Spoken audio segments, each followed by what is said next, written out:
guys, so today we're going to make leche flan. And what are the things that we need to make that? First, we need our 12 pieces or 1 dozen of egg, vanilla essence, 1 can of evaporated milk, 1 can of condensed milk, and brown sugar.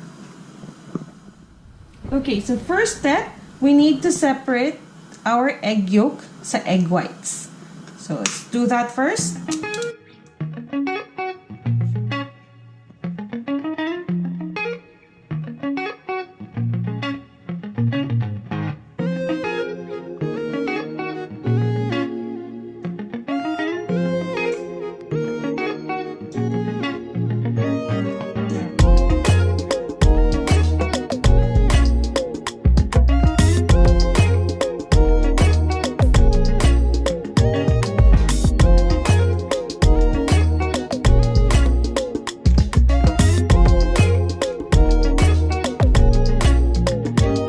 Okay, so now that we have already separated our egg yolk to the egg whites, i-mix na natin siya with our evaporated milk and our condensed milk and also our vanilla extract.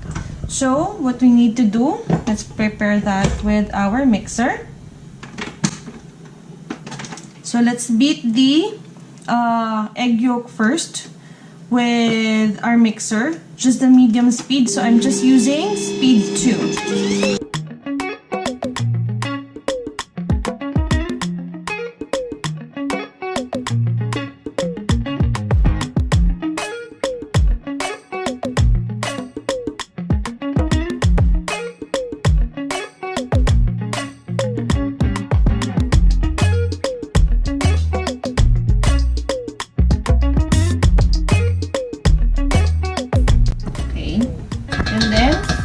We will add our evaporated milk next.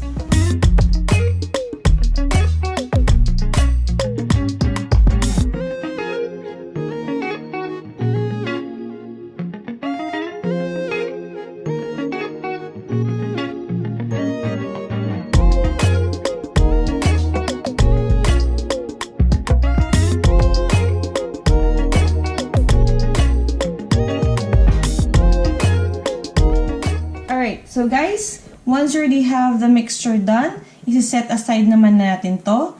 Ready na to be placed in our either lanera, or if you have like bake pan, you can also use bake pan.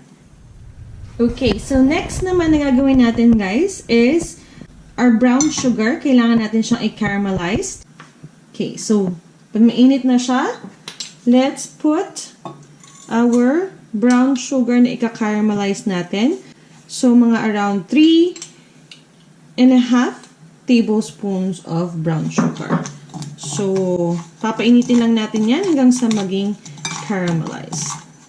And make sure that you're on low fire kasi ayaw naman natin na masunog yung brown sugar natin. Okay, so guys, pagka medyo nagki-crystallize na siyang ganyan, tuloy nyo lang yung paghalo para hindi siya masusunog sa ilalim. Kasi pag pinabayaan nyo, baka masunog yung sugar natin.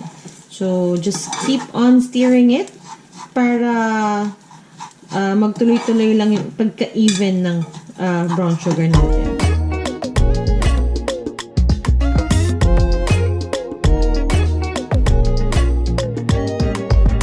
So, there you go. Yan na. Okay na yung texture ng sugar syrup natin or yung caramelized sugar natin.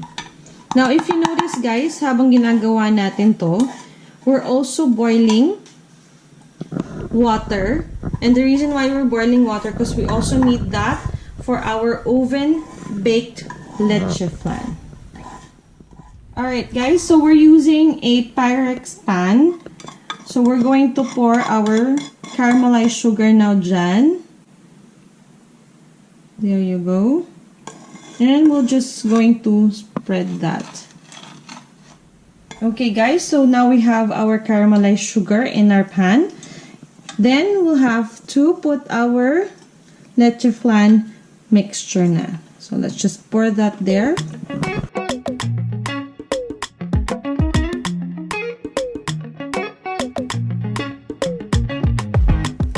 Okay, naka-on na yan. It's already preheated at 300 degrees Fahrenheit. So we'll open that. And if you notice, I only have yung rack natin na merong palalim. Kasi lalagyan natin yun ng water. So, now that's when we also need our boiled water kanina. So, ipopour lang natin yung water dyan. Just enough para mababad yung leche flan natin. Pero wag niyong masyado namang punuin. Kasi baka naman kapag nilagay niyo na yung pan ninyo na merong leche flan, umapaw naman yung water.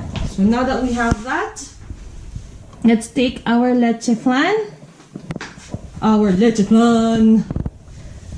And put it here.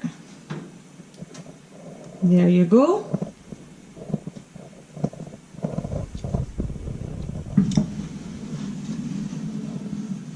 Medyo ingat lang tayo sa pagpasok kasi nga may water siya, so baka mag-overspill. Okay? So let's just wait for this to be baked.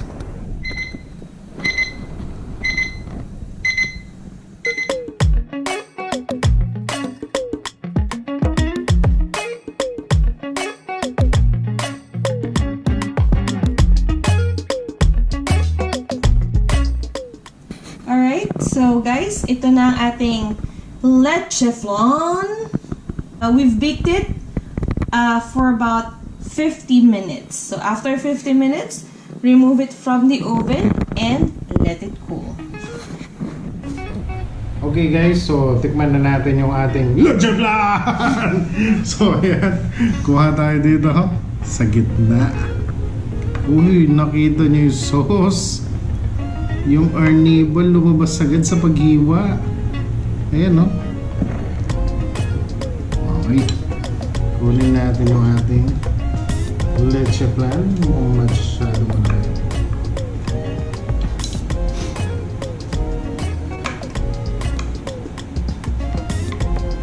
Yun. Ayan ang ating leche flan. No need of steam. Okay, kuha tayo ng ating arnibal. Check nyo naman yan guys. Ating arnibal. Uy, sagana. Sagana sa arnibal. Okay, let's try. Check natin ang ating leche flan.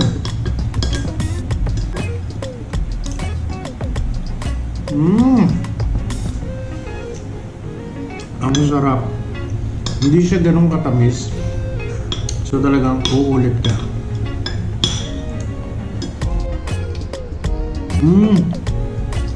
Tama-tama.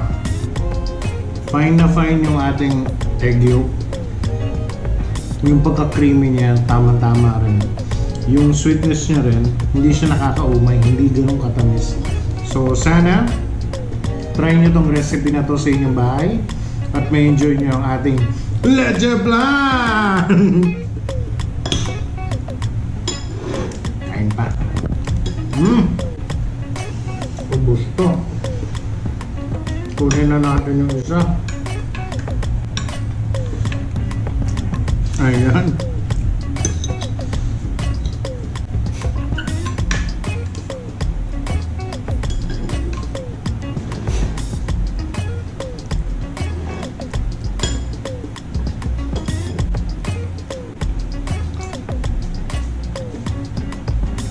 Happy tummy!